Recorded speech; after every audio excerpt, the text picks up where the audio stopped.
Hello, everyone, and welcome to another episode of the War Report. Now, before we get into the big news about Afghanistan, of course, the U.S. withdrawal has been officially concluded.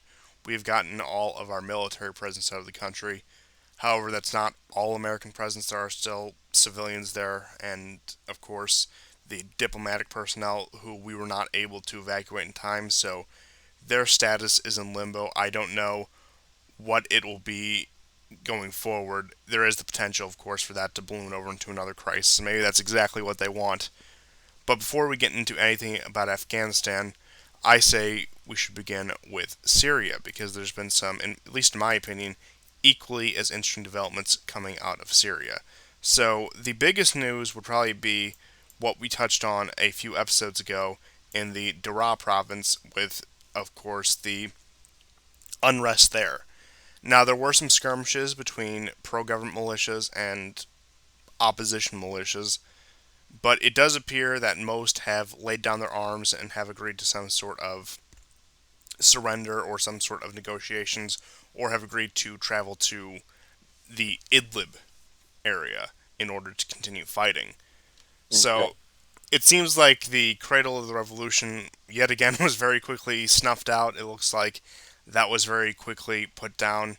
No surprise, right on the Israeli Jordanian border. I'm sure there's no coincidences there.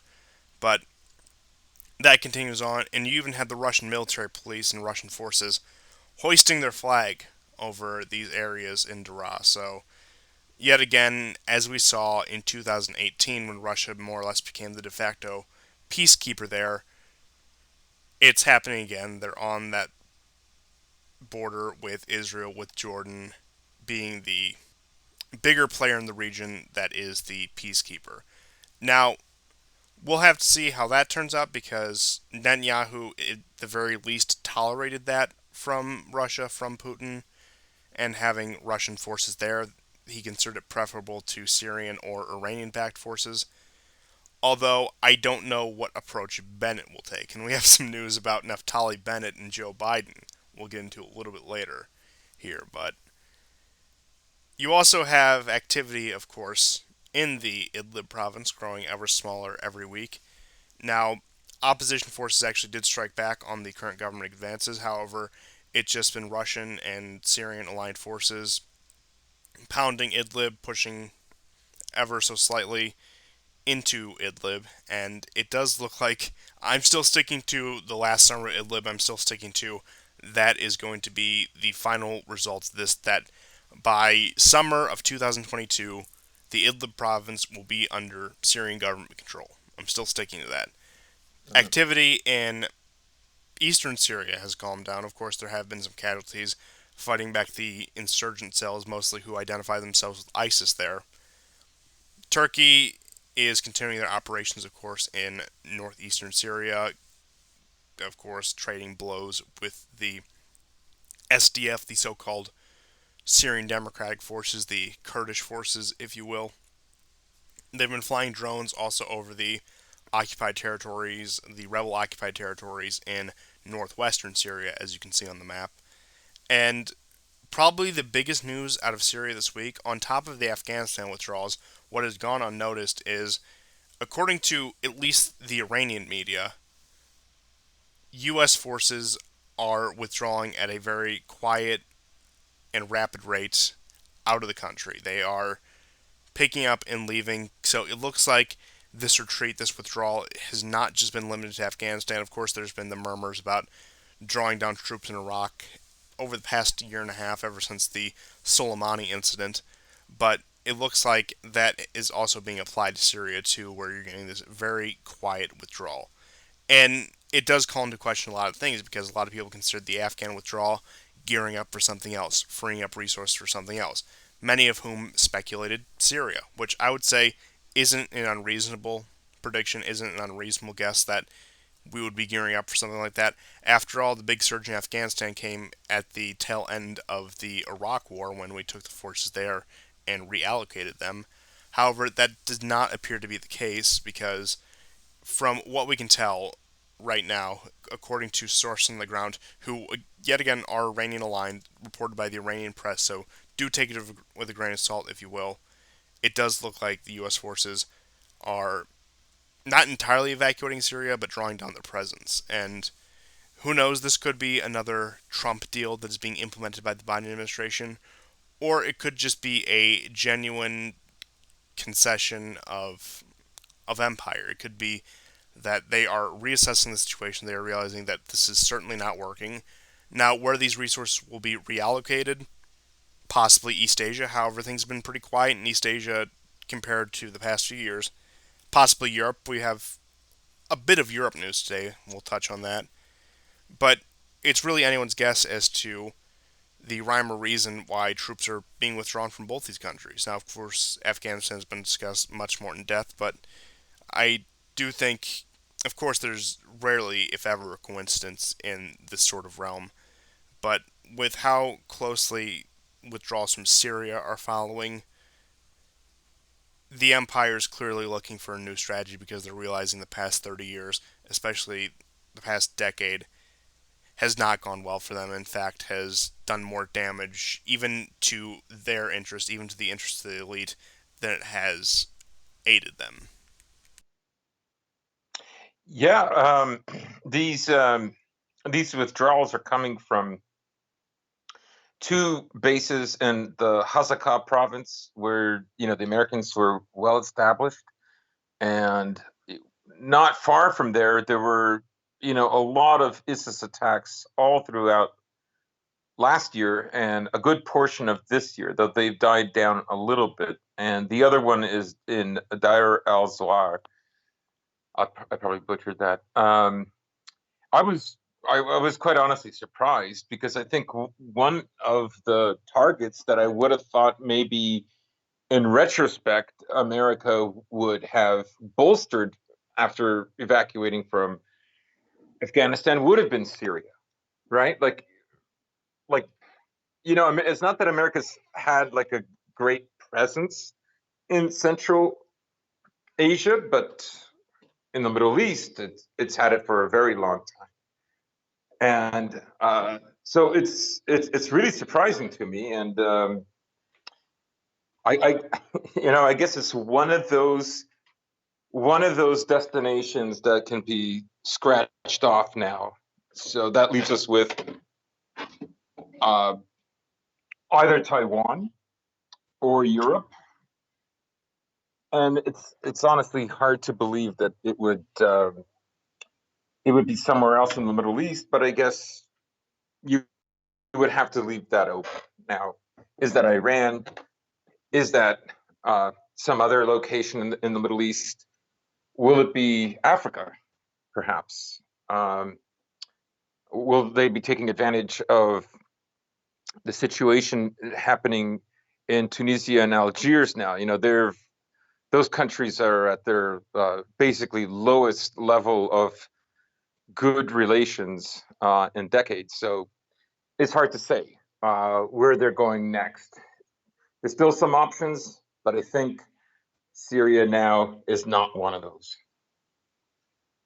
Certainly not, and I think even the idea that Iran would be one of those is also pretty far fetched. It does look like, out of all the ironies there are, that Joe Biden is presiding over the American, I wouldn't call it complete disengagement, but marked decrease of activities in the Middle East. Now, I'm not saying we're going to leave behind the Strait of Hormuz or our troops on the peninsula. Of course, UAE, Qatar, where we have military presence. Not saying Bahrain, of course. I'm not saying we're going to leave that behind. Those are too vital to the American empire, at least at this point. But it does look like these contentious zones, whether that be Syria, whether that be Afghanistan, which admittedly is more Central Asia than the Middle East, Iraq, that these theaters are being slowly but surely withdrawn from. Now, Yemen is another question. News out of Yemen has been quiet for quite some time. Could that possibly be the next destination? However, it would conflict with at least what seems to be Biden's Middle Eastern foreign policy, with his approach towards Iran and even the Gulf states and Israel for that matter, that he would de escalate everywhere else, but then put all of his chips on the Yemeni conflict, which seems to be, not to downplay the human cost of it, but seems to be the least significant out of the aforementioned, at least from the way I look at the map. And I would imagine that the American empire looks at the map, that Yemen can afford to be lost much more than these other ones can. However, they're giving up on Syria and Afghanistan and Iraq much more easily than they are this country in the Gulf that's more or less strangled out by the Saudis. Now, of course, that's not to say the Houthis haven't up a good fight, and that's also on top of the fact that you had Mohammed bin Salman coming out a few months ago saying, well, the Houthis are true fighters. They're truly worthy of being called Arabs, and trying to make overtures to them and begin some sort of peace proceedings with them, or at least some sort of ceasefire to stabilize that situation. So I wouldn't consider Yemen either, which leaves Yeah. most likely the Uh, possibility of either Europe, Latin America, East Asia, or some sort of big domestic activity, which out of all of those, I'd probably have to say East Asia or Europe, and we'll get into some of the European news. But even things mm, that have been quiet in East Asia, Biden's foreign policy hasn't been quite what anyone expected there. Of course, there were the people who expected him to be very hawkish, very hardline against China, and then there were the other people who expected them to be a quote unquote Chinese puppet, China Joe, if you will. And it hasn't really played out that way either. And it sort of fits into the theme of the absentee president. He hasn't really done much anything of significance. Even this Afghan withdrawal, he's been pretty absent from, which, of course, he's given his speeches, of course, he's done the rounds in the press, which, I mean, for what it's worth, a lot of his softball questions, you'll get the people who hammer them, he writes them off. But compared to what a withdrawal, for example, the withdrawal from Iraq under Obama looked like, or any murmurs of withdrawals under Trump looked like, it's been a much quieter proceeding under Biden with that. He has more or less snubbed the media when it has come to any of this, which, again, if I had to guess with some of the news we'll get into, which I'll elaborate on later, I think the newest strategy of the Empire assessing their situation is trying to put the most pressure on, of course, the traditional East Asia allies with Japan, Korea, Taiwan, etc., and the Eastern European countries such as Poland, Ukraine, the Baltic states, etc. And that really seems to be the new operating strategy of the Empire. Of course, they have their stronghold in the Gulf on the Arabian Peninsula, but these more, as I said, more contentious Middle Eastern conflicts are being slowly but surely abandoned. Now, they're not being entirely abandoned, don't get me wrong. We'll still have boots on the ground there in places like Syria and Iraq, probably for many more years. But in terms of functional U.S. presence, they're not really doing anything except being chased around by Syrian army convoys. And but ultimately, what it looks like is I do hold to the fact that the American empire is in decline. I don't think it's in terminal decline just yet. I think we're just edging on that. But clearly, this is a desperate and rapid restructuring that we're witnessing in real time. yeah, yeah. It does appear that way. Every theater that we've talked about is riddled with all kinds of problems. And as I'd said way back, and the year before, we've discussed that can America invade some country now again and deal with the fallout afterwards?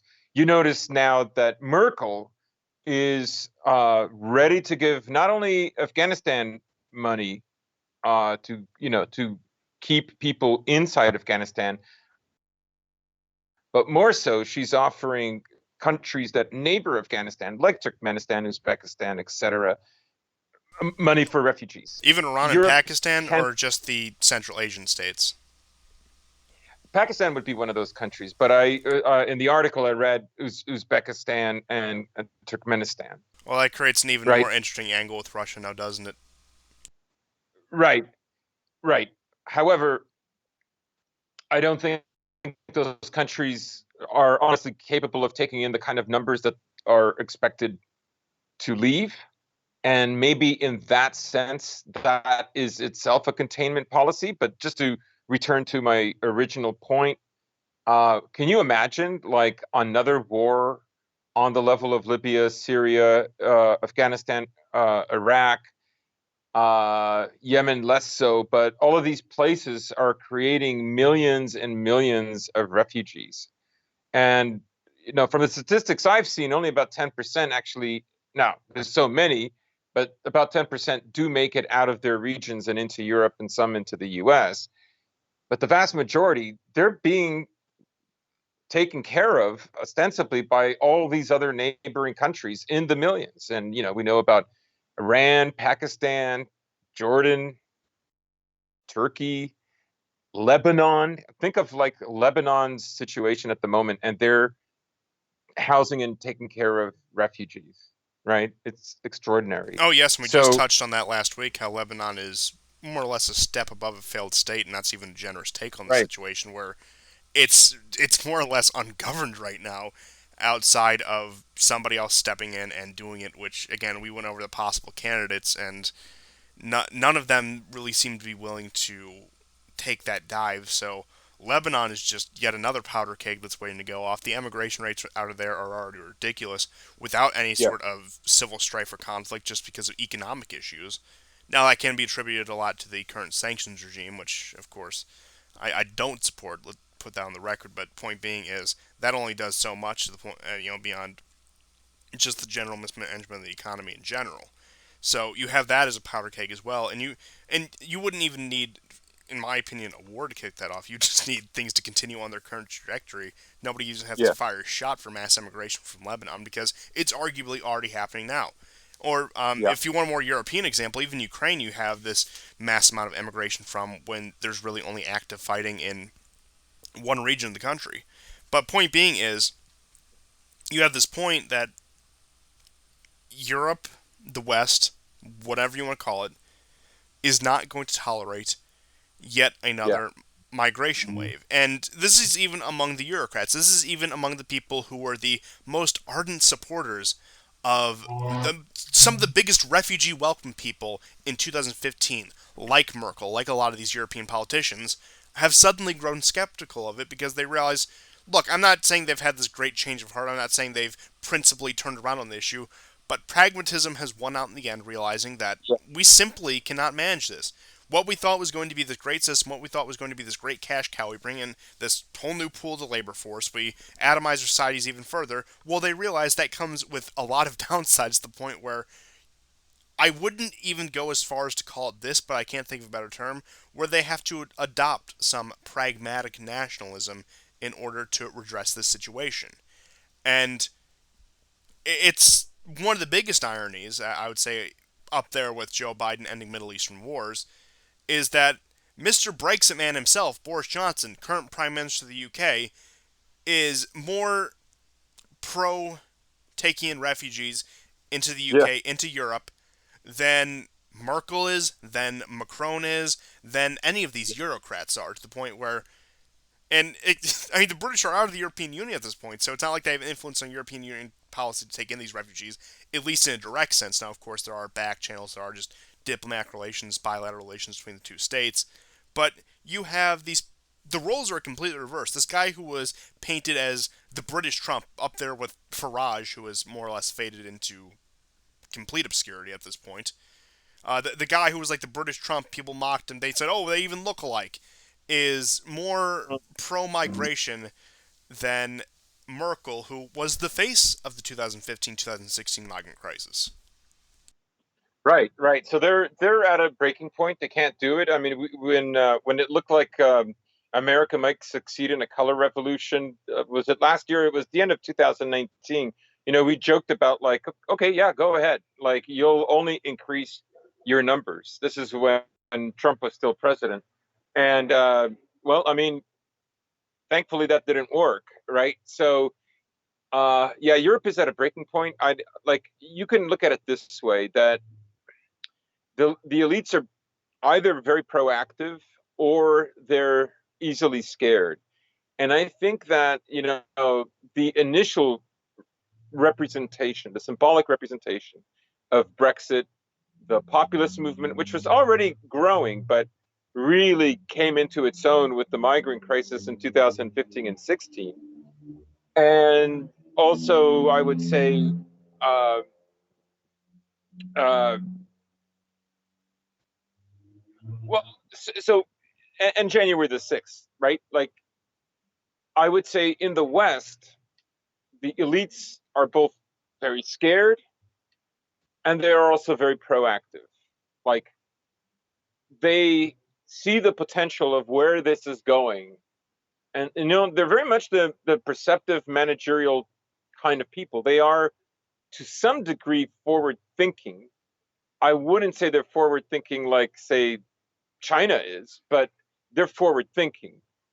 And Europe is basically assessed that another huge migrant wave, and that's it. Like, their their economic reset that is being rolled out now with COVID restrictions could probably be challenged. And that's on And top of course, the upcoming elections in both France and Germany. right, And I just saw right, some interesting polling out of Italy, which is another big player in the European Union, that the broad coalition of right wing parties, they're they hold respectively, I think, like it's something like first, third, and fourth position in the polls, and of course the yeah, second being the um, the Social Democrat Party over there, which just called itself the Democratic Party (PD).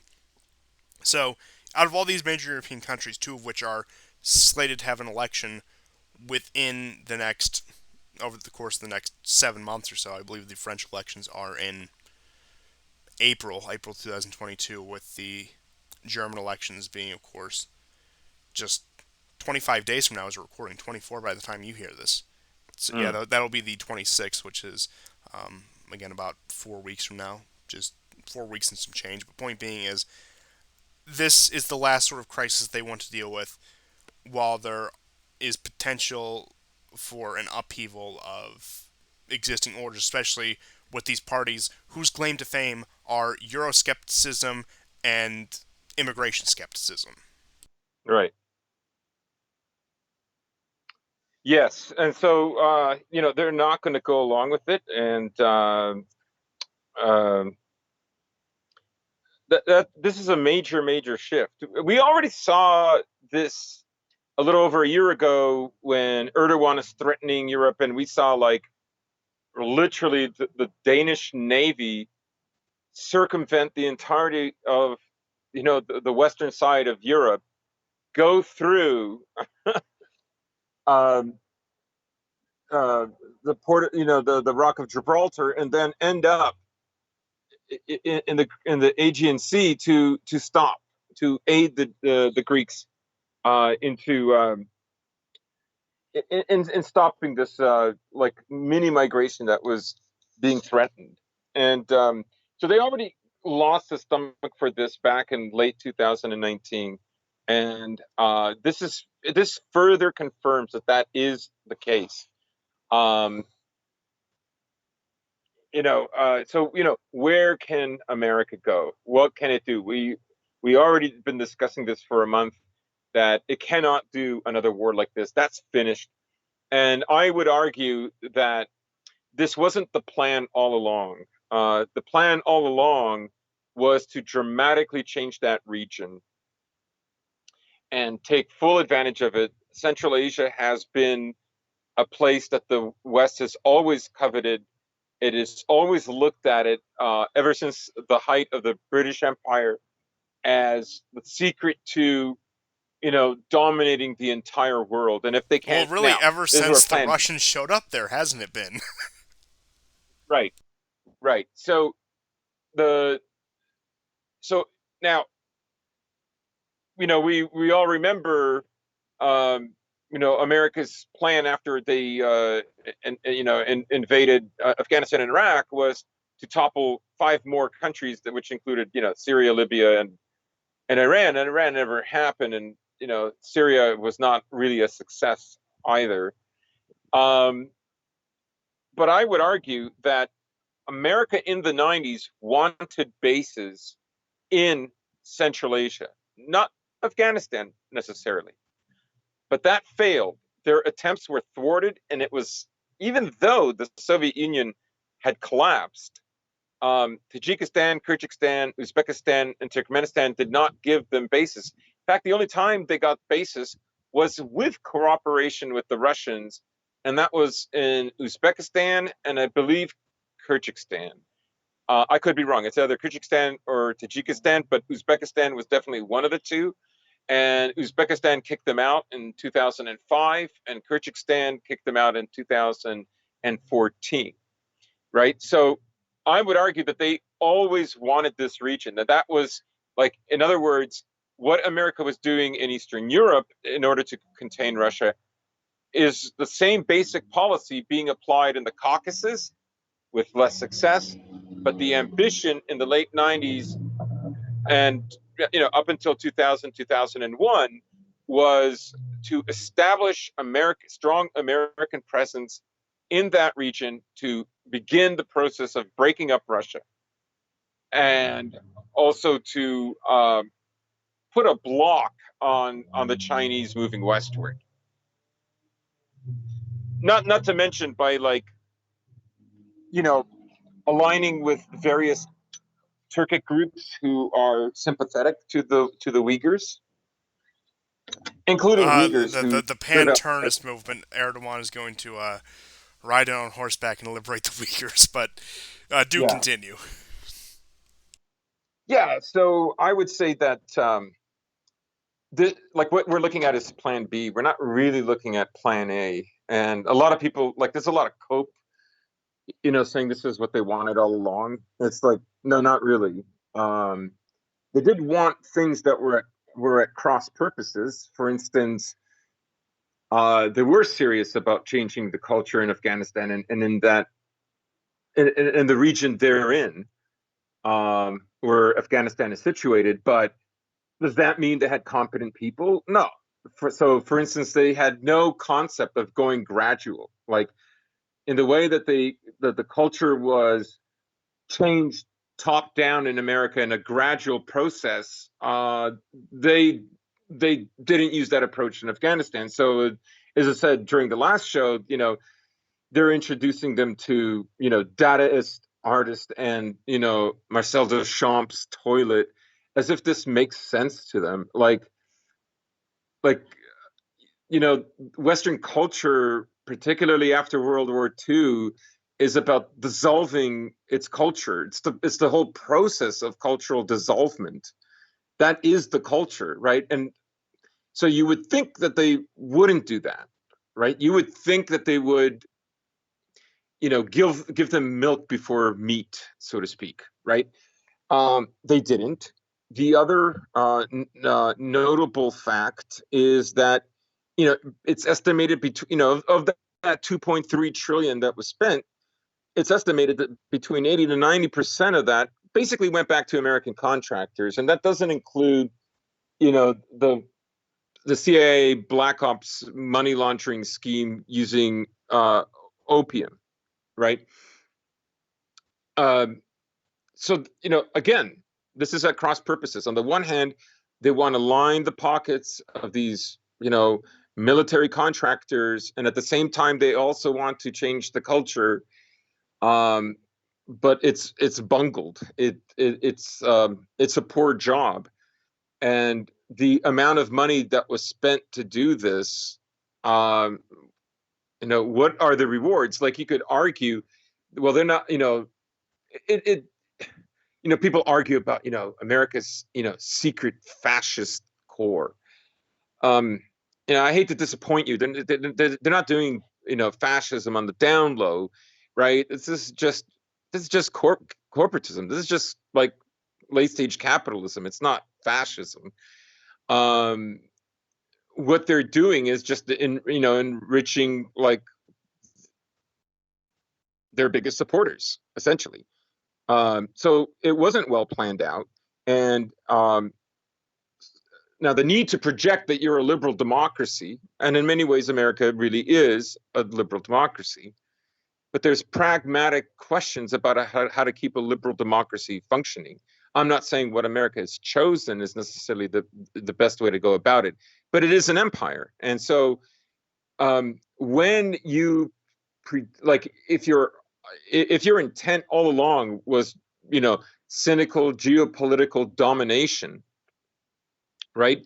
At the end of the day, you still have to give a liberal democratic argument why you failed.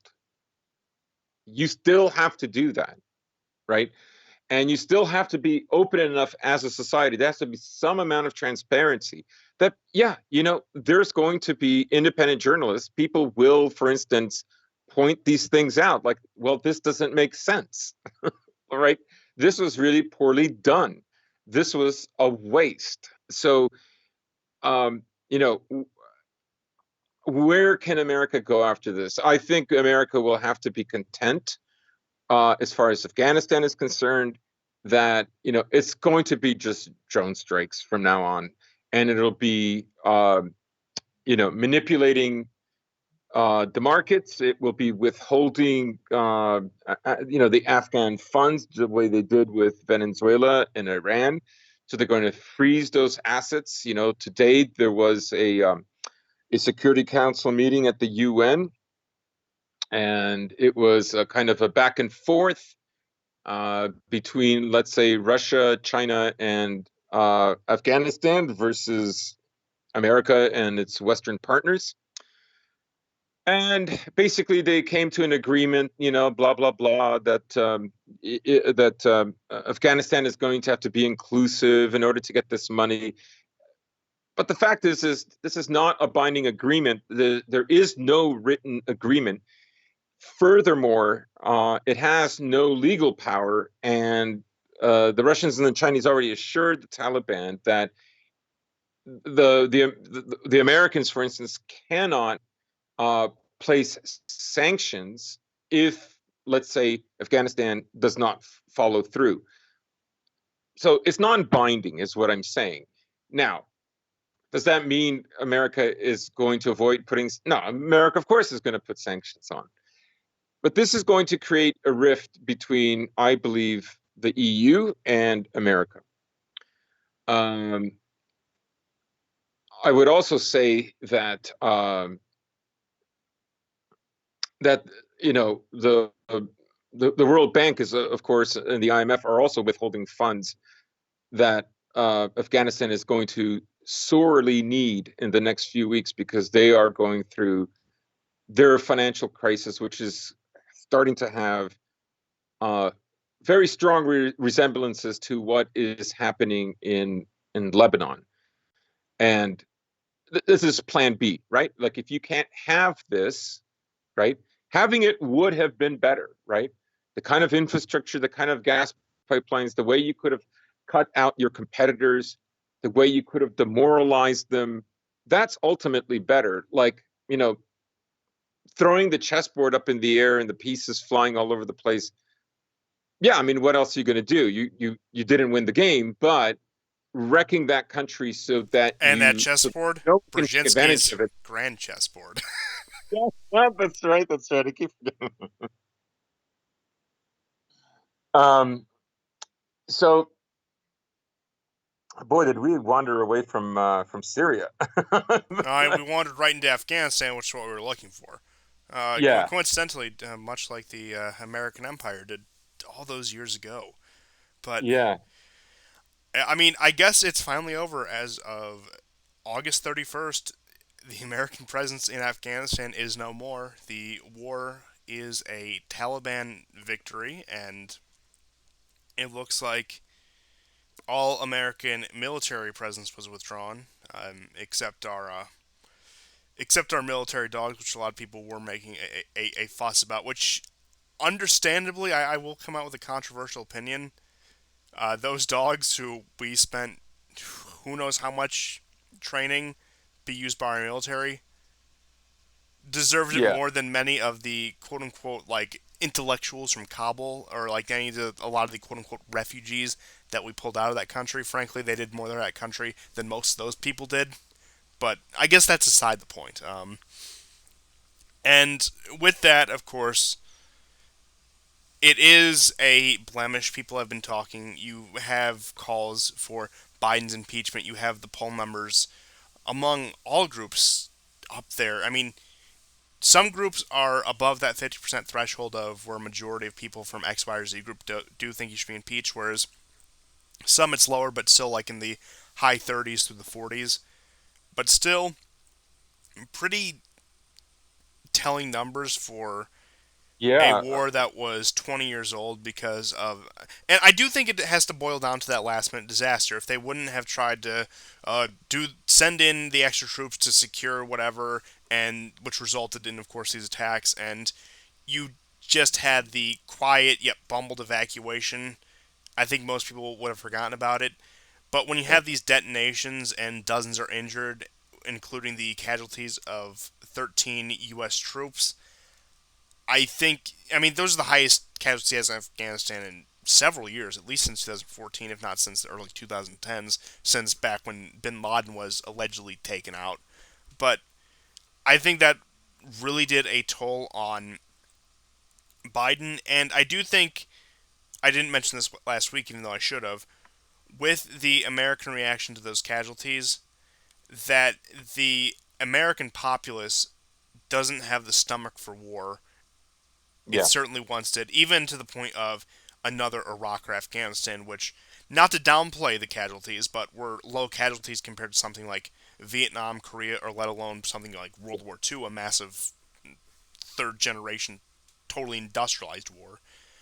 Again, I think that certainly proves that the American public would not have the stomach for a boots on the ground war, even if they didn't have to implement any sort of draft lottery or call up the reserves with a country, say, like Iran or North Korea. No, it's completely out of the picture, completely out of the question. It would, I mean, I've touched on this before. At this point, I think the fabric of the quote unquote American nation, what's left of it, if there is anything left of it, or American empire, if you will, is so easy to tear that any incident that would spark a war, you may think back to the historical justifications it had just starting in the 20th century, such as, of course, the USS Maine, Spanish Civil War, Lusitania, and of course the German U-boat activity in going into World War One, Pearl Harbor, Gulf of Tonkin, etc. All of these things that some of which were false flags, some of which may have been more legitimate. There is such a level of discontent and distrust among the American public. Say one of our ships in the Fifth Fleet took mass casualties in the Persian Gulf and it was blamed on Iran. Immediately there would be skepticism, from us included. Mm, How much the American public would view that as a sign, even if they did believe Iran did it, that we should get out of there rather than fight back. And again, it would just be a yet a more divisive issue. Hawks versus people who want to steer clear of conflict, etc. There, simply put, is no event, especially when it comes to rallying the American nation to war, that can do it. There is no event that will unify people under the banner. yeah. Even, I mean, in fact, the United States, more so the Anglo but the United States in particular, maybe it was because of an election year. I think that's part of it, but certainly don't think that's the extent of it. Early on with the pandemic, think March through probably early summer of 2020, you saw this rally around the flag effect in a lot of countries, like especially European countries, whether that be the UK, Germany, France, Italy, Spain, where a lot of them supported these governments that were on pretty shaky ground. For example, I think France and Germany are the big ones, and even Italy, who has a hell of a time keeping government together, had relatively high approval ratings for whatever coalition was in power then.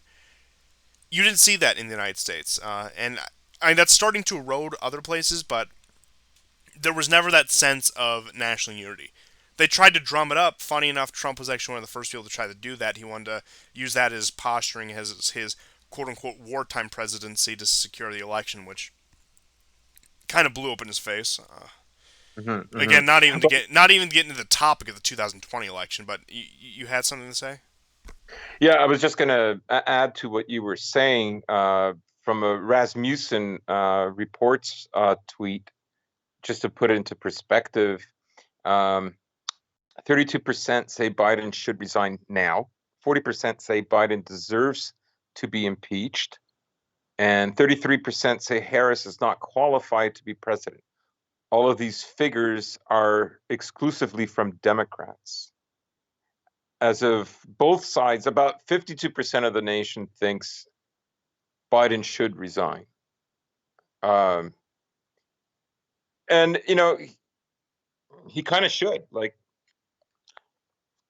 he should never have left Bagram. Like, like as we said, he never would have had to deal with all of this if he Yeah, had I, never I left Bagram. I would agree. Theoretically, any leader who had botched this, and honestly, again, you can say, and I will say, the Afghanistan withdrawal was never going to be clean. But after evacuating Bagram, I almost said Pogrom. That wouldn't have been good. It was off the table. There was no real, and of course there would have been logistic problems, but it would have eased some of the burden. It would have especially made getting American personnel, especially American military personnel, a much cleaner and smoother process than what we saw. And while theoretically I agree that any leader put in the position of that making that large of a mistake should resign themselves from power, I will say in this particular instance, as somebody who likes neither, I'll keep Joe there over Kamala as long as we can. Because Right. I yeah, mean, yeah, well, I know what you're getting at, but I'm just going to say, like, when it comes to the particulars of the situation, I guess I'm, for all intents and purposes, riding with Biden when it comes to the question of a Kamala Harris administration. right. I mean, he's going to go fairly soon, anyways. So Harris is coming. You can either have her sooner or later. But I would say, since last show, there's so much that has happened, and I think. But before we get into that, I think the main reason why you have apologists for Biden in America, particularly, is those people who are essentially just anti-Trump or very devoted to the Democrat Party or they're progressives. They know very well that if the perception is that Biden was in a different way just as bad and incompetent as Trump, not only would that arm the right wing in America, but that would also just disqualify America, essentially, right? And they know what a blow this is. For a lot of the progressives, this is a failure of their values. This is a rejection of their values. It is also a possibility of, for the ones that are super scared, the possibility of something like that happening, maybe in the next few decades, even in America, right? So they have their fears, and so it's mostly partisan right now. The reason why they cannot hear um, any kind of criticism of Trump, but I would say that I would say that there's a division that's forming now between European and UK media and American media. You watch the BBC now, and you cannot come away with one, the BBC is being more transparent about, like, Biden's bungles. Let's say, for instance, after the 13 service members who were killed at those bombings, uh, America's retaliation attack on those dastardly ISIS-K. Well, that turned out to be a, an Afghani man who works with Western NGOs. He's an engineer. People can look this up. The BBC had an article on it, and I don't know if they had a YouTube video on it, but there is a BBC article. And so what happened was they killed him and 7 children. He lived with his relatives in a kind of a compound, if you will, right? This is like 3, 4 houses, and there's a wall that goes around it. Actually, in Yugoslavia, these are pretty common. Sorry, this neighborhood, I've got to leave. I don't know if you Well, guys it's really heard. it's really rough there in Macedonia, isn't it? So, so basically, what had happened was this is a very narrow street, one car at a time, and they blew him up, and it was just at the moment that his kids, and I don't know if it was one of his nieces or nephews, came out to greet him. They climbed in the car, they're gone, right? So he's not an ISIS K terrorist. This is baloney. This is one of Uh, our wonderful, esteemed allies who we're yes, obligated to, just walk on burn coals and, glass shards for in order to save. But I guess he gets vaporized by a drone because yeah. this I is mean, how it, it it works. validates Kissinger, doesn't it? The famous Kissinger quote: "To be an enemy of America is dangerous, but to be an ally is fatal." Yes, certainly. I believe that is I believe that is the famous quote. Kissinger, love him, hate him. He has some nuggets. He does. And now, in other words, what I'm saying is the BBC is more transparent about this. They also broke a story. Reuters also did an article about how Biden actually spoke with Ghani and said the perception out there that is that we're losing this war very rapidly. So you have to change that perception, even if you have to lie. Right? Remember, the U.S. did not even tell anybody which day they were going to, start ramping up the process of leaving, and all of that. None of on the 14th and 15th, no one was prepared. So, and none of them got calls either from the U.S. and they're waiting for them, right? I mean, you can't. I mean, this is not leadership, right? You don't have to like or dislike America. That's just objectively bad leadership. And so again, the BBC is more transparent about this. Remember, Biden in every single speech, he always mentions what a failure the Afghan army was. Doesn't tell you like that, they went months without pay. Of course, the contractors got rich from that, and it's not so. Yeah, they have corrupt policemen, they have corrupt militia leaders, and all that. But there's also America has its own corruption, right? So um, of course, they don't mention that, right? They don't. Biden doesn't tell you that they killed an innocent guy who wasn't some dastardly planner. Like I've yet to see an article that shows that identifies who are these two guys that were connected to the other two guys, or one guy that blew himself up at the Abbey Gate the at the Kabul airport. Anyhow, so there's a France 24 to a lesser extent is also more critical of Biden. Definitely more critical of Well, the withdrawal. it does make you wonder what they're saying on their Anglophone media versus what they're saying on, for example, their French language media or any of these continental European countries, like what they put out on their English outlets versus what they're putting out on their native language outlets. I mean, the big joke, of course, going back for years now, is Al Jazeera America versus Al Jazeera, Qatar. Oh yeah, you Yeah, can bet.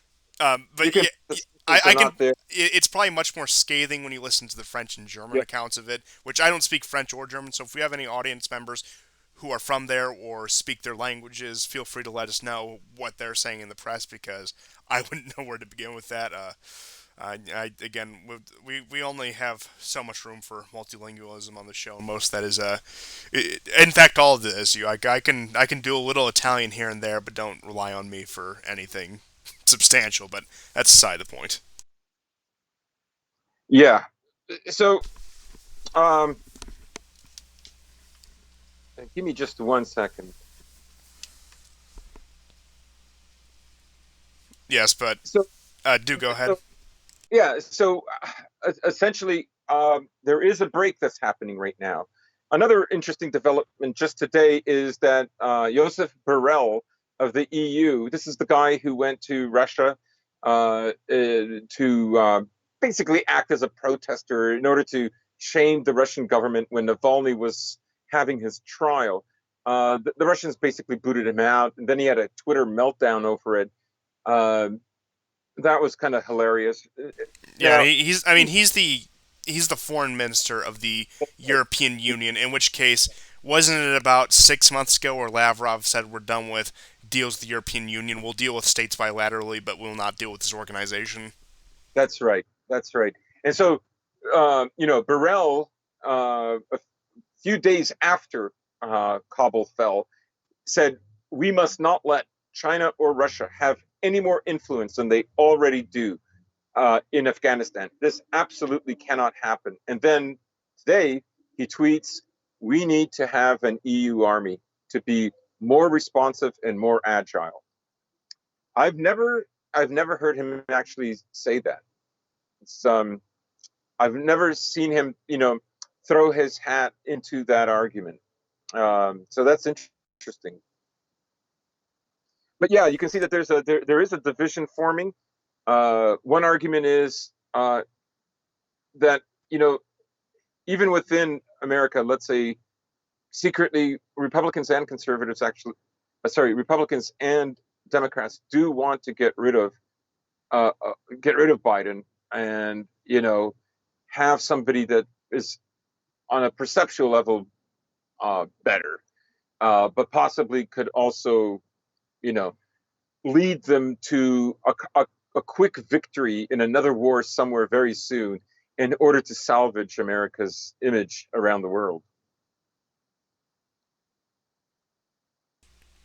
Certainly is an interesting time we're dealing with here, and I mean, it does make you wonder what the next move forward is. And I suppose since you mentioned a bit of it, we can get into some of the European news that we're going to get into, which, starting off just with smaller news, Russia and Hungary have secured a long term gas deal. So, as Poland capitulates to the EU, it looks like Hungary stands even more defiantly. And of course, this is also right in the aftermath of the completion of, or the effective completion, I should say, of the Nord Stream 2 pipeline. So you have that increasing. You have, of course, Borrell and his schwitzing and his kvetching over the Russia issue.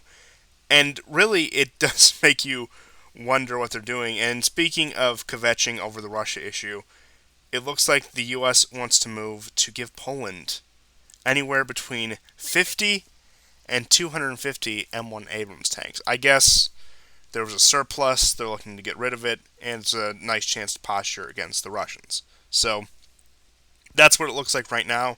And of Yeah. course, this is on the heel of Biden meeting with Zelensky, in which case he did not fall asleep in this meeting. He fell asleep in his meeting with Bennett, which I do have to say is probably the most disrespect an Israeli prime minister has received from a U.S. president since its inception in 1948. So, credit where credit is due to President Biden.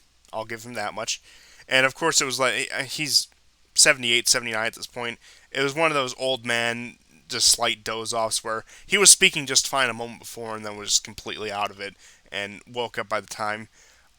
I mean, I doubt that's going to affect diplomatic relations at all. It just is a funny incident to watch. It just is a living embodiment of what the American empire is like right now, isn't it? Just there one moment and just completely conked out the next, where it's like not even paying attention, just completely in the dark, completely out of it.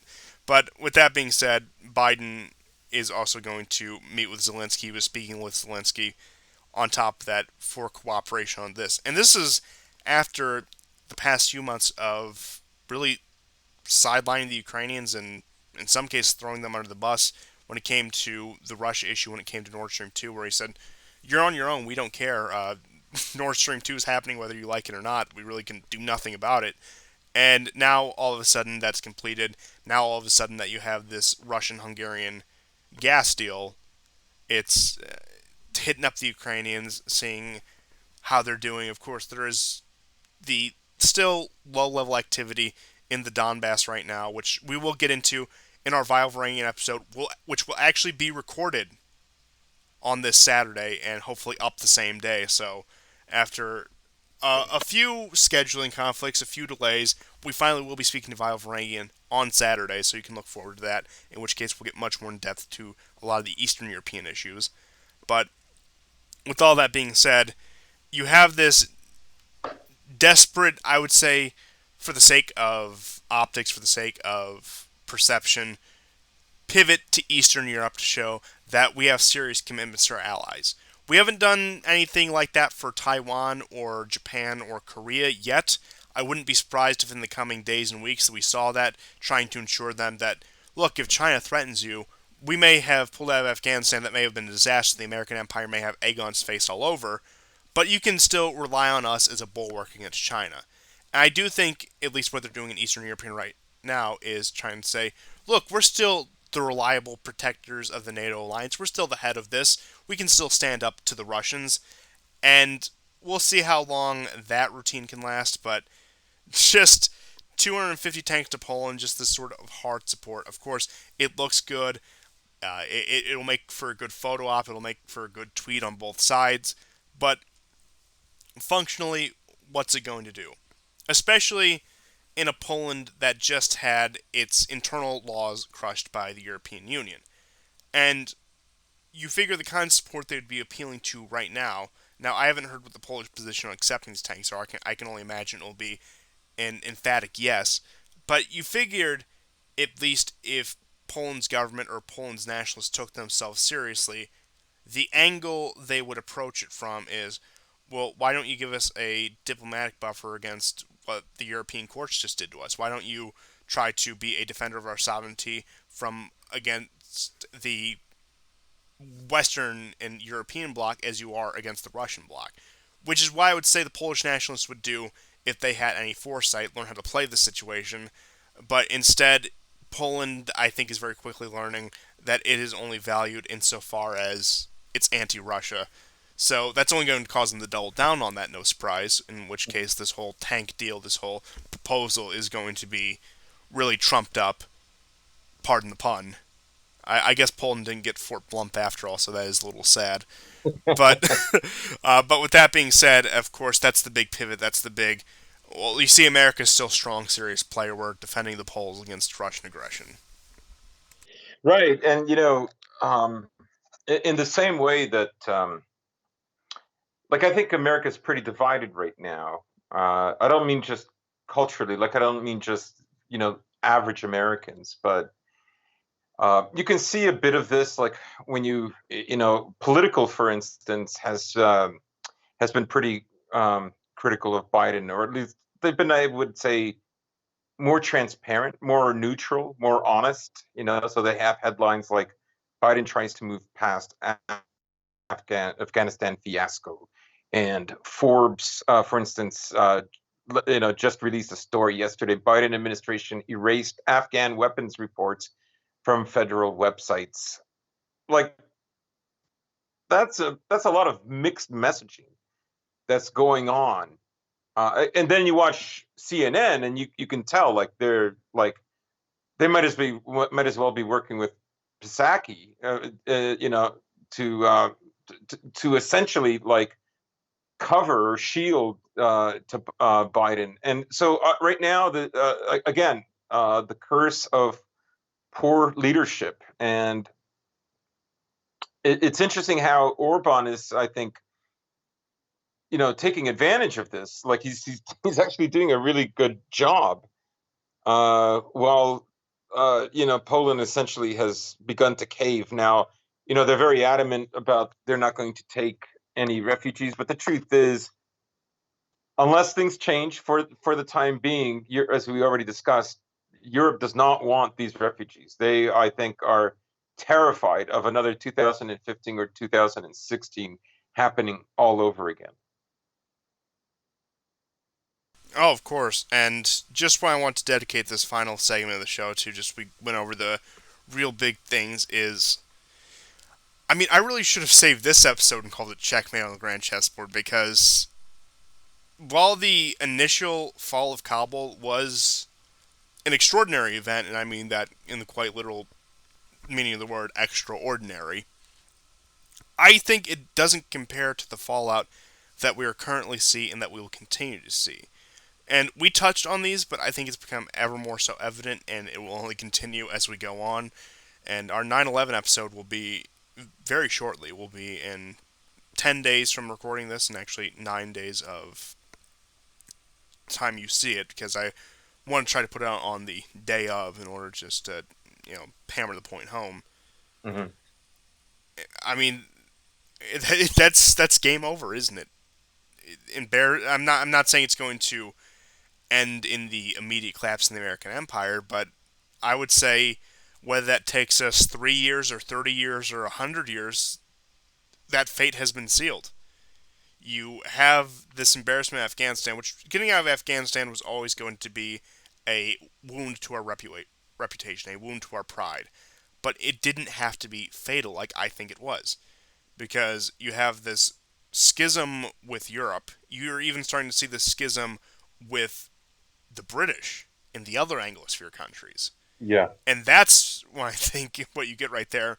When that Anglo American special relationship is fractured, I think that's probably one of the most telling things out of all of this. And I would say the last plank of the empire, the last real pre post Cold War alliance we have, as much an oxymoron as that may sound like, but the biggest, I would say, pre 1991 alliance we have at this point is still Israel, and that's for obvious reasons, and of course, defending interest in the Gulf. But we'll see how that plays out with our relations with Iran. And like I said, I think the only thing that could rally the American public to another foreign intervention would be a direct boots on the ground intervention by like another Arab coalition versus Israel, for example.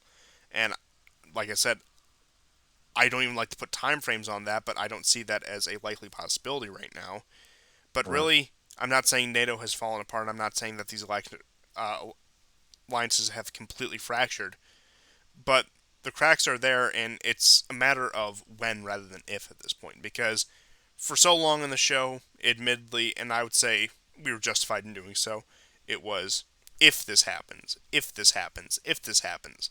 We always had a downward projection for the trajectory of the American Empire, but I think a lot of those ifs we've pointed out over the past, at this point, 3.5 years, have become whens. Very few of them are, if any, are still ifs at this point.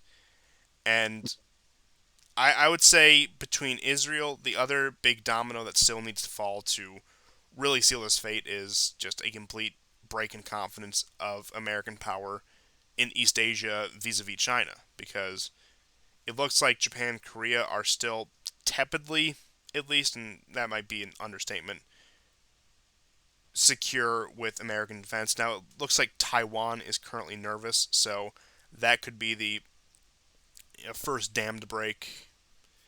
And I do think, again, it boils down to the fact that a lot of these things, if not all of these things, have become more or less inevitable, and we're just waiting for the day it actually does happen. And that's my current assessment of the American Empire. I couldn't tell you how disastrous this collapse is going to be in terms of actual fallout, in terms of violence erupting both within the United States, within the West, and outside the West as a result of various American security guarantees, or what the fallout will be in general. I can just tell you it's going to be cataclysmic. I think there's opportunity for things to get much better and also much worse. Time will tell. And I do think the most interesting machinations you will see over the next decade will be out of Europe, especially Western Europe, as faith in America decreases, watching what Yeah. path they choose to forge. And we talked up Macron a lot back in the day, but I do think he can be viewed as something of a precursor to that. I think he is that perspective of the last stitch to save liberalism, the last approach to our strongman, so to speak, and he's going to preserve Enlightenment values. I do think you'll have various anti-Macrons, if you will, people who are looking to overturn that system partially, if not entirely. And really, in this new epoch I think we're approaching, there isn't going to be a place for the kind of politicians like Hollande or Barack Obama or David Cameron, or even more belligerent ones like George Bush or Tony Blair for that matter. You're going to have, even among the liberals, even among the elitists, you're going to have ones who are more forceful with their projections, more forceful with their statements, like Macron.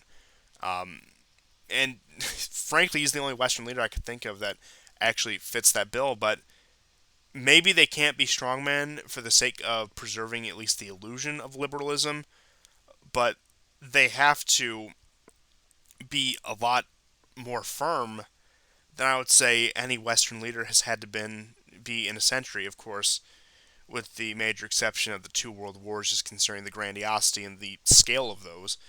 But it's truly going to come back down to great power politics, isn't it? It's going to be several different powers vying for different spheres of influence, both in their backyard and halfway across the world, depending on the situation.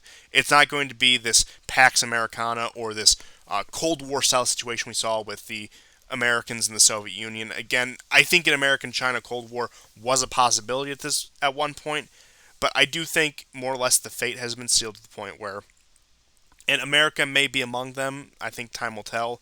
I don't think our prospects are too optimistic. I'll say that much. But I think we've truly entered another great powers era we haven't seen since 1914.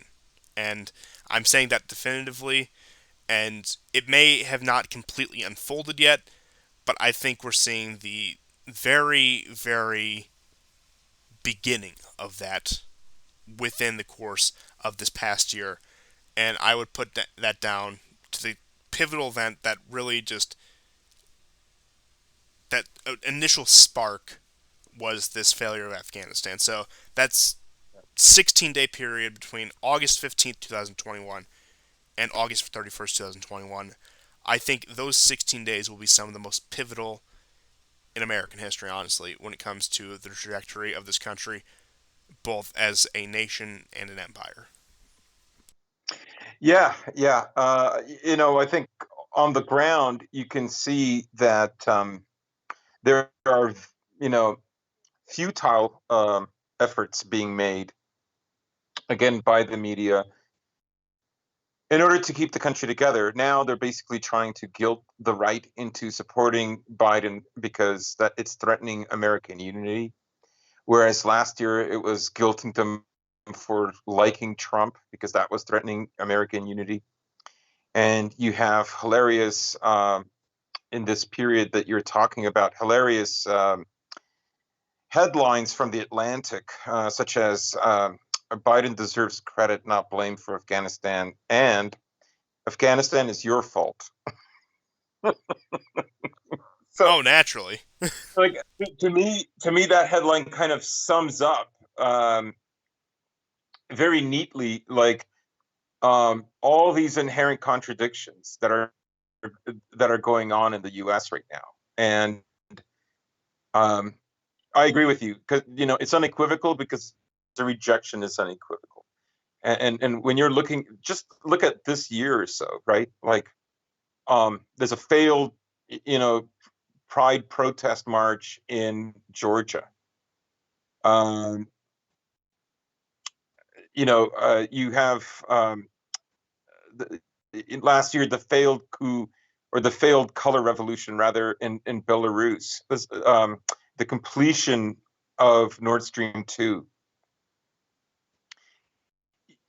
So just in recent history, and then you have Afghanistan, which that is the one because it goes right back to the very beginning. Afghanistan, 9/11, that was the whole push. The Cold War was over. America had gained momentum. The first invasion of Iraq was incredibly successful. That built up the confidence, and America was ready to steamroll. And as in the PNAC document, you know, uh, the the American century, preparation for the American century, words to that effect. That was all supposed to get off the ground by, Aren't those based just on sitting here as we're recording this on September 1st, 2021?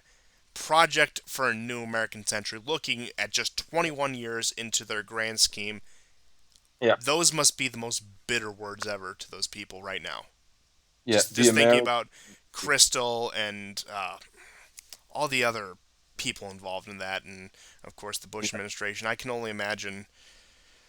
Just, I mean, those words I would say had to, maybe I'm exaggerating, but had to be tantamount to haunting to those people at this point, watching what a grotesque failure it has been for them, it has been for their ideas, it has been for, frankly, their life's work since before the end of the Cold War. I mean, some of these people have been doing this since I'd say at this point, with how old they are, the 80s, maybe some in the 70s, and only for all of this to fall apart. I'll tell you, probably the only person who's more, I guess, say blackpilled in all of this. I can only imagine what Kissinger is like, and you can tell because even as much as a ghoul as he is, when it comes to the approach of neoconservatism, the approach to the American empire, he's always been one of the more quote unquote pragmatic voices about it and cautioned Uh-huh. against very things that turned out to be very stupid moves. And again, you could also argue the same for the now late Brzezinski, where you could almost tell that while they may have believed in the project, they knew that its current trajectory was unsustainable and just simply would not work.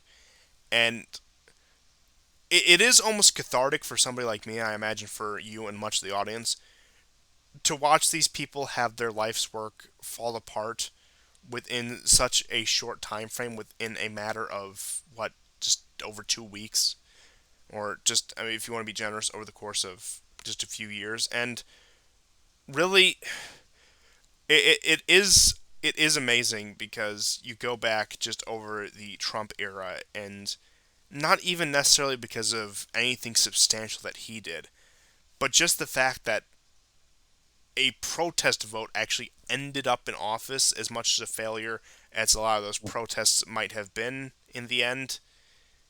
Really, I mean, if that is something that could have taken it down, then frankly there were structural problems to begin with. But if that's all it took to expose those structural problems, then I mean, love him or hate him, I have to say, Donald Trump, and I never thought I would come to this conclusion, will also be one of the most pivotal men in American history by the time Yeah. everything is said and done. And again, not even through any actions or ideas of his own, but just by being in the right place at the right time, or depending on who you ask, wrong place at the wrong time. The fact that really one of the most pivotal men in American history is the guy who got famous for having a string of failed casinos and firing people on a reality TV show. Which I suppose that is the perfect farcical ending to an empire such as the American Empire when you think about it. But just taking it in initially is is a bit unreal, isn't it? It is. It is. And sometimes I think, him setting such an early date in 2021 for American withdrawal from Afghanistan, is it really incompetence, or was he thinking, you know what, in case I lose? I tend to think it was incompetence because, like, Well, I mean, basically, but he's also just petty enough to do that, isn't he? he is petty enough to do that, but at the same time, uh, at the same, you just can't tell.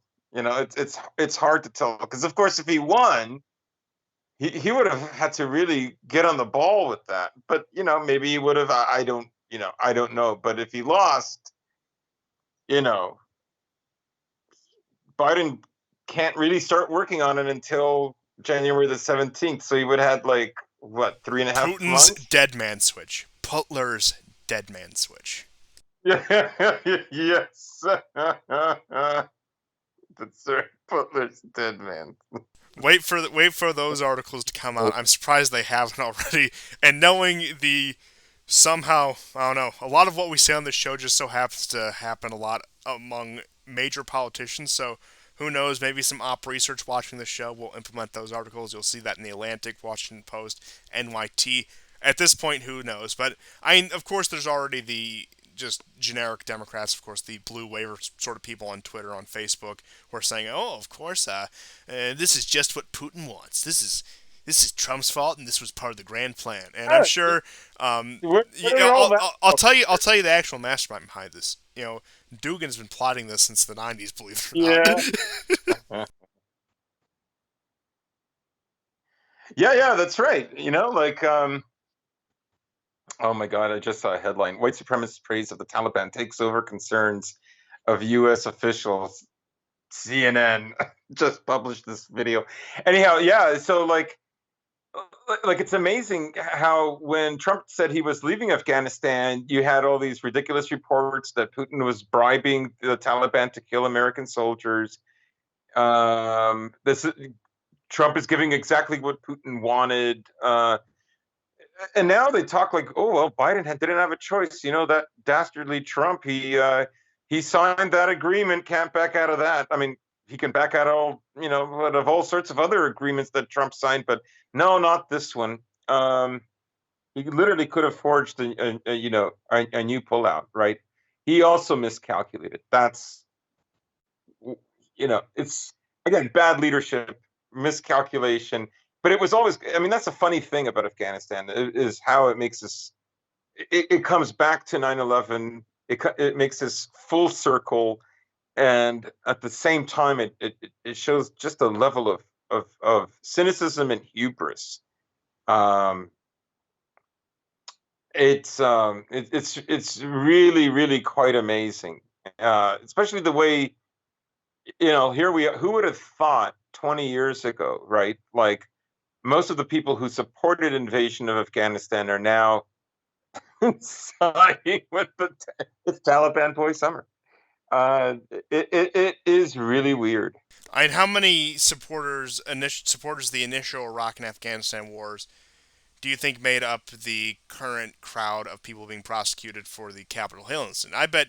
Oh, you look especially at the demographics of a lot of these people. A lot of them were probably like, "Well, we got to take out Saddam so he doesn't destroy American freedom with his anthrax." So, and just to see like the amount of loyalty they gave to the regime, especially in the post 9/11 era, and a lot of these Yeah. people were probably also veterans of, and looking at some of the ranges of wars like Vietnam and of course the first Gulf War, just how much life in some cases literally limb they've given to this regime only for this to happen to them, particularly in the case of the whole January 6th debacle, but also in terms of just the trajectory of America. I mean, you look at America's war fighters and the people who enlist the military, it's rural lights, it's white people, it's people from, Hmm. again, like Hmm. the rural South, from places like Texas, from places like Alabama, even you go further north, like places like Iowa and Indiana, like the middle America, the America that the people in charge of the empire have no use for, that actually have a fair amount, if not great amount, of disdain for.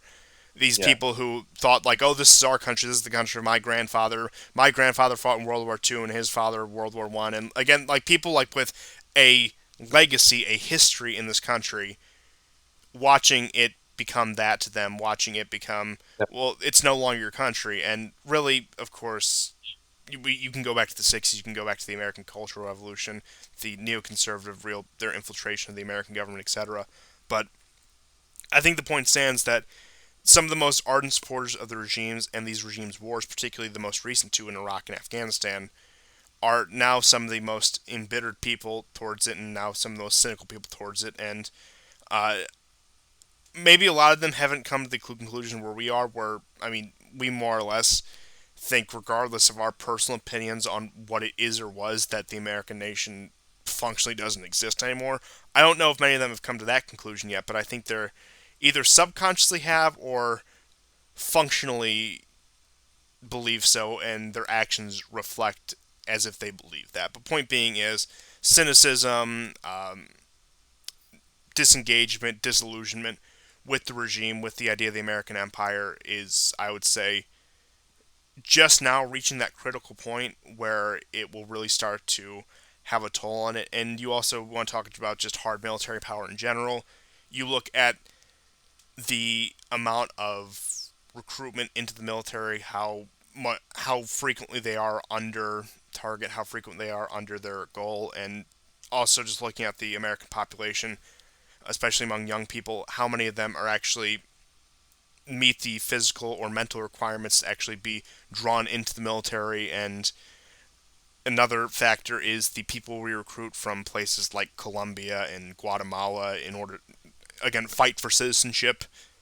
So just on the hard power side, things are in pretty dire straits. And of course, you look at our recent war games against Russia and China in 2018, both of those went very poorly.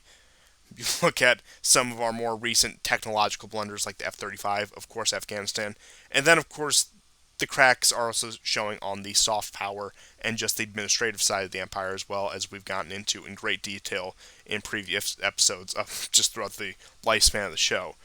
And like I said, I don't think it's going to be any great haphazard conflict with Russia, China, or even, say, Iran that's going to do the American empire. And I'm going to continue to maintain that it will be apathy, it will be the disengagement of the American public, it'll be them just saying, this is not worth it anymore. This is not worth my blood, sweat, and tears. to uphold the system. And of course, they're not going to go into outright rebellion. I don't see that, especially considering that fact that life is just materially comfortable enough in America. People are just fat and sedated enough not to take to arms or take to any actual rebellion or protest. But they're also disillusioned enough to just check out. And of course, that was part of the plan in order to actually maintain power in the regime. I'm no great defender of democracy, don't get me wrong, but creating an apathy among the American public was part of that. Keeping them disengaged from Washington politics and the day to day operations of the government, allowing them to do what they want because they have a less aware population, also came with the effect of, well, we're not going to provide any real quality of life for these people. Well, we're not going to provide any improvement or keep their wages up, or pretty much they're going to fall behind while everything else, while the world moves past them. Think deindustrialization, the shutting down the coal mines. While they push them into apathy about politics, their combined effort with that and their neoliberal economics created this, I would say, class of apathy, which manifests itself first in Trump. And I think, especially after the failure of Trump, a lot of them just have no use for the system anymore and just want to check out, not even feeling violent or rebellious towards it, just want nothing to do with it, just want to keep to themselves. And if in rare, lucky cases, their communities, so many people are atomized themselves at this point where it's only just themselves and maybe some immediate family or whatever, maybe some extended family. Communities don't really exist in the way they used to anymore. But Mhm. I mean, that's just the death knell, isn't it? Just this perfect storm of apathy Well, at home. And well, I mean, do go on.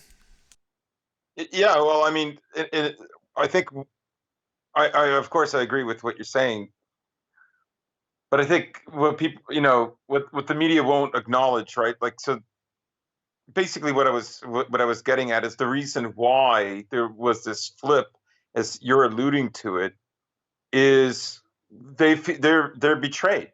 They feel betrayed. The media will, of course, say these guys were always the Taliban, you know, but they can't explain why they wanted to invade Afghanistan after 9/11, right? They can't explain that because if they did, they'd have to explain why this, you know, segment of the population that is most fervently devoted to, let's say, America at home and abroad, why would they change sides like this, right? I mean, for them to do that, ultimately, what that means is that their leadership no longer represents them. The Taliban is an insurgent group up until the 15th of August. They were an insurgent group. They had a brief rule of the country for 1 year in 2001. I mean, less than a year. But the fact of the matter is, right? They won't tell you that, right? That's what happened, right? This is still like these are all moral plays that they're doing, but it's not going to work, right? Like demonizing these people in order to keep America together is it's not working. And It's it's even better when you consider the fact that you look back throughout, I would say, the Cultural Revolution of the 60s, but it really picked up steam in late 80s, 90s, 2000s onward, especially with the rise of the Afghanistan and Iraq wars. And I do plan on touching this in our big 9/11 episode. With what you had is, of course, one subset of the population, I would say, they actually had a lot of influence despite the quote unquote religious right, was people who saw 9/11 as just a reason to reject any religiosity at all, that we must be secular, rationalist, humanists, a liberal empire, if you will. Of course, they'd never put it in those words, but they support all these wars.